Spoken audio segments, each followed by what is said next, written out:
Hello everyone, today we are going to master capacitors in parallel. Earlier we have discussed about the capacitors in series. So we will cover all the basic formulas,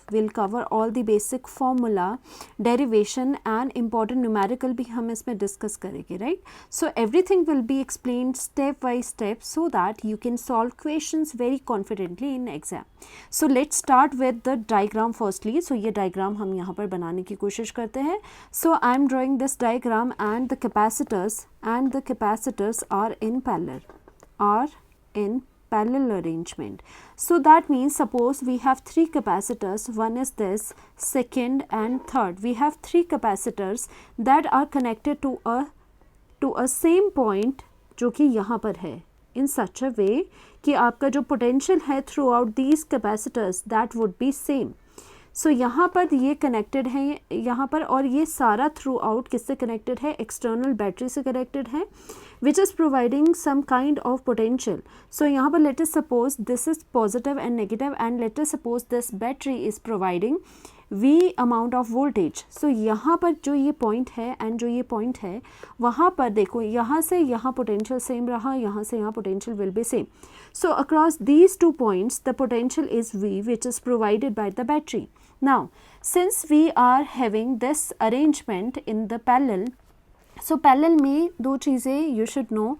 First is कि आपका जो potential होता है, potential is same, potential remains same, right? And the charge varies. इसमें बिल्कुल reverse हो जाएगा जो आपका सीरीज में था.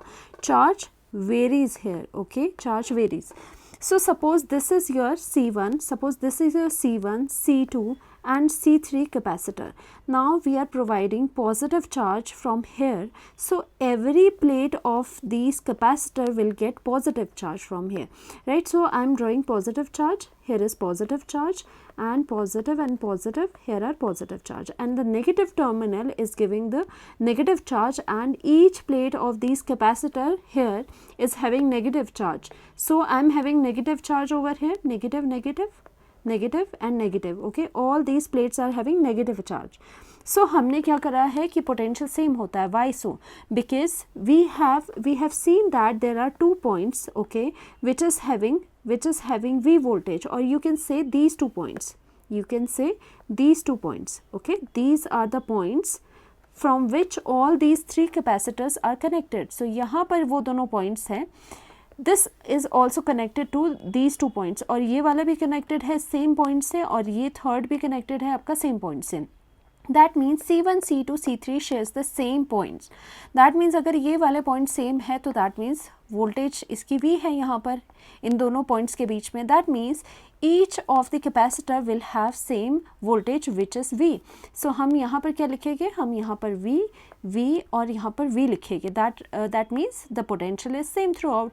Now what happens to the charge? Charge varies. Charge will be Q1, Q2 and Q3 respectively.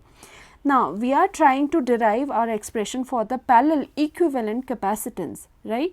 So for that we know that अगर आपका charge throughout, अगर charge आपका throughout Q है, total charge इस पूरे जो arrangement है उसमें कितना charge store हो रहा है, Q charge आपका store हो रहा है. That means Q is equal to, total charge is equal to Q1 plus Q2 plus Q3, right?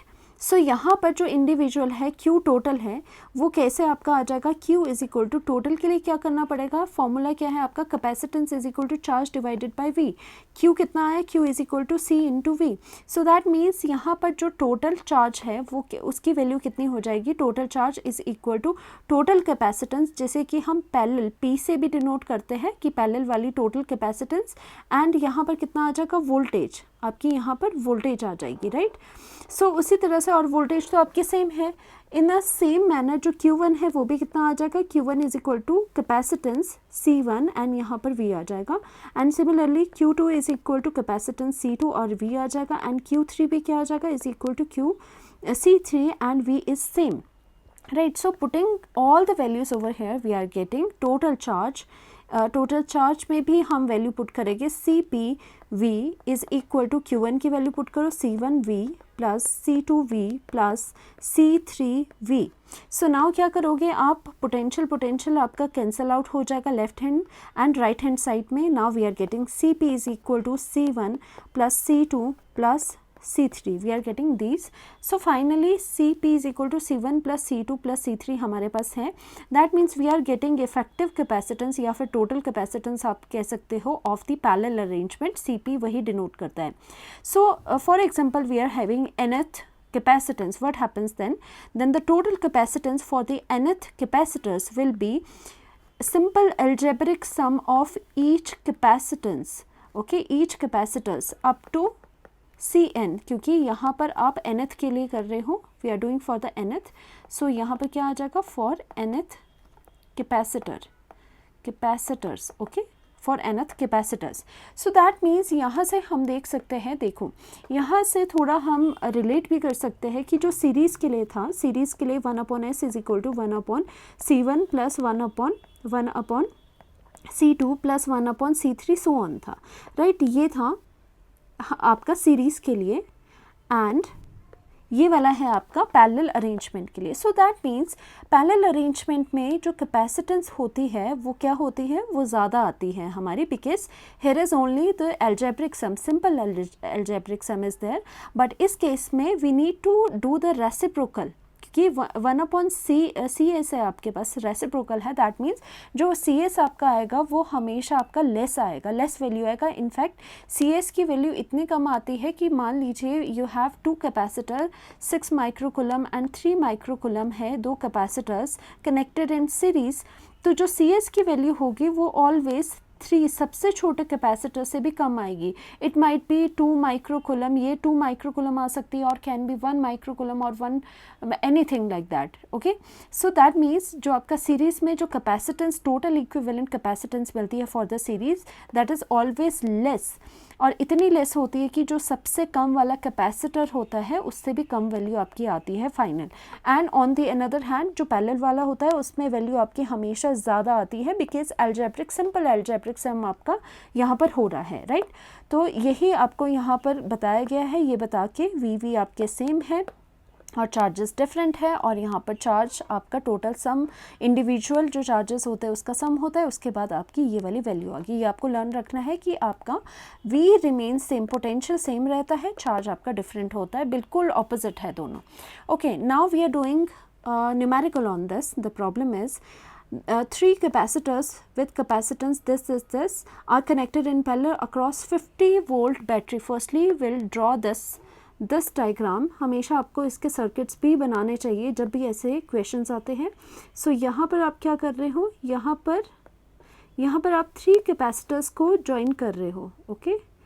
इस तरह से आप 3 कैपेसिटर्स को ज्वाइन कर रहे हो, और यहाँ पर मान लीजिए this is your C1, C2 and C3, they are connected with each other and hence connected with the external battery which is providing a potential of 50 volt. 50 volt provide हो रहा है, और now since we have a parallel arrangement, so that means the potential remains same. So that means इसका potential भी 50 volt आएगा, इसका भी 50 volt, and this is also having 50 volt, and this is also very genuine because यहाँ और यहाँ इन दोनों के बीच में जो भी चीज़ें हैं, इन दोनों पॉइंट्स के बीच में जो भी potential difference है वो 50 volt है। तो ये वाले सेम पॉइंट्स को आपका शेयर कर रहे हैं, दैट मीन्स सबके अक्रॉस आपका 50 वोल्ट आएगा, बट चार्जेस आपके सेम चार्जेस आपके डिफरेंट होंगे, Q1, Q2 एंड आपके यहाँ पर Q3 होगा, राइट। तो नाउ चलिए यहाँ पर हम सॉल्व करते हैं। फर्स्ट हमारा है, first is in first part we need to calculate the equivalent capacitance of the combination. Since combination is your parallel, so CP कितना आ जाता है, CP में आपको डायरेक्टली algebraic sum करना होता है, C1 plus C2 plus C3, that means it is equal to कितना है, 4, 6 and 10 माइक्रोफैरड है। 4 microfarad plus 6 microfarad plus 10 microfarad, which is coming out to be CP is equal to 20 microfarad. First is solved. First आपका solve हो गया। और यहाँ पर देखो इनफैक्ट ये जो वैल्यू है ये इंडिविजुअल जो आपके कैपेसिटर्स है उससे भी ज़्यादा ही है। तो कहीं पर भी अगर आपको रिक्वायरमेंट है to enhance to get the more value of capacitance, तो आपको ये किस में लगाना है, ऑलवेज पैरेलल में। अगर आपको कैपेसिटेंस कम चाहिए तो go with the series arrangement, उसमें कैपेसिटेंस जो होती है वो हमेशा लेस आती है। So now the second question is the total charge stored in the circuit. देखो जो चार्ज है वो स्टोर्ड इन द सर्किट कितना आएगा आपका, यहाँ पर पूरे सर्किट की बात कहिए तो that means we are talking about the total charge. Total charge क्या होगा, टोटल चार्ज कैसे आएगा आपके पास, total charge will be equal to, या तो आप क्या कर सकते हो, देखो आपके पास यहाँ पे इंडिविजुअल चार्जेस नहीं गिवन है तो टोटल चार्ज कैसे निकलेगा, with the formula, direct formula Q total जो है, total charge is equal to, देखो फॉर्मूला क्या रहता है, we have the formula capacitance is equal to charge divided by voltage, charge is equal to capacitance into voltage. Now the charge total is equal to capacitance जो CP होगी, total capacitance, and total जो voltage आपका होगा, right. तो यहाँ पर कितना आ सकता है, सीपी कितना है 20 माइक्रोफैरड है, 20 माइक्रोफैरड है, और ये कितना है, वोल्टेज आपकी कितनी थी, वोल्टेज आपकी 50 वोल्ट था, टोटल वोल्ट कितना है आपका 50 वोल्ट। तो यहाँ पर 50 टोटल की बात हो रही है क्योंकि आपका चार्ज जो ये पूछ रहे हैं ये टोटल चार्ज पूछ रहे हैं। Now micro will be converted 10⁻⁻6 farad, और ये यहाँ पर मल्टीप्लिकेशन 50 वोल्ट आ गया। Now this is 5 to the 10, we are getting 1000 over here, multiplication 10⁻⁻6 farad, that means we are getting charge total equal to, ये 3 है, 3 zeros है, ये -6 है, 10⁻⁻ आपका -3 हो जाएगा कुलम, राइट। चार्ज कुलम में होता है, या फिर सिंपली आप कैसे लिख सकते हो, चार्ज इज इक्वल टू आपका 1 मिली कुलम, ओके, क्योंकि 10⁻³ इज मिली, तो दैट मीन्स आपका चार्ज इतना आ गया। Second is done. Now for the third part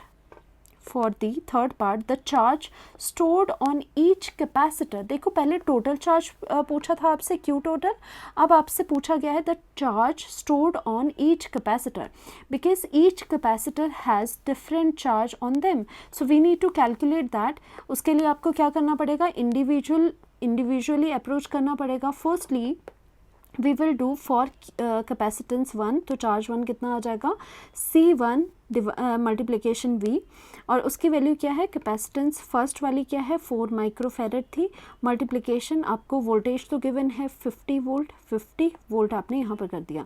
so यहाँ पर चार्ज कितना आ गया आपका, यहाँ पर 4 5 20, we are getting what 200 microcoulomb, micro में ही हमने अभी इसे रहने दिया है, ओके। चार्ज Q2 कितना हो जाएगा, C2, पोटेंशियल रिमेन सेम, तो आपका कैपेसिटेंस कितनी है 6 माइक्रोफैरड, और मल्टीप्लिकेशन 50 वोल्ट, तो यहाँ पर कितना कुलम आया, 6 5 30, 300 microcoulomb, right. Now about Q3 कितना चार्ज स्टोर होगा, Q3 थर्ड वाले कैपेसिटर में C3 and V is equal to, C3 कितना है 10 माइक्रोफैरड, मल्टीप्लिकेशन 50 वोल्ट है आपका, दैट मीन्स आपका यहाँ पर 500 माइक्रोकुलम आपके पास यहाँ पर आ गया, राइट। और अगर आप यहाँ पर चाहो कि आपको सपोज अगर आपको यहाँ पर इन्हें ऐड करना है, Q is equal to, Q should be equal to Q1 plus Q2 plus Q3, क्योंकि जो टोटल चार्ज स्टोर होगा पूरे सर्किट में अगर वो Q है या फिर Q टोटल है, तो वो किसके इक्वल होना चाहिए, sum of individual charges stored by each capacitor, right, कि जो इन्होंने इंडिविजुअल अगर स्टोर करे चार्जेस उसका सम करके आपको Q टोटल आ जाएगा। तो अगर आप यहाँ पर सम करोगे इनका, ये कितना हो जाएगा आपका 1000 माइक्रो काइंड ऑफ आपका 1000 माइक्रोकुलम हो जाएगा, यही तो आ रहा था आपका 1000 माइक्रोकुलम, ओके, यही वाला आ रहा था 1000 माइक्रोकुलम, जो कि हमने फर्दर मिली में कन्वर्ट किया है, बट यही आ रहा था आपका टोटल भी। तो यहाँ से भी ये वेरीफाई हो गया है कि हमने कैलकुलेशंस को सही करा है। So that was all about parallel capacitors and series का भी हमने कर लिया है। Thank you so much.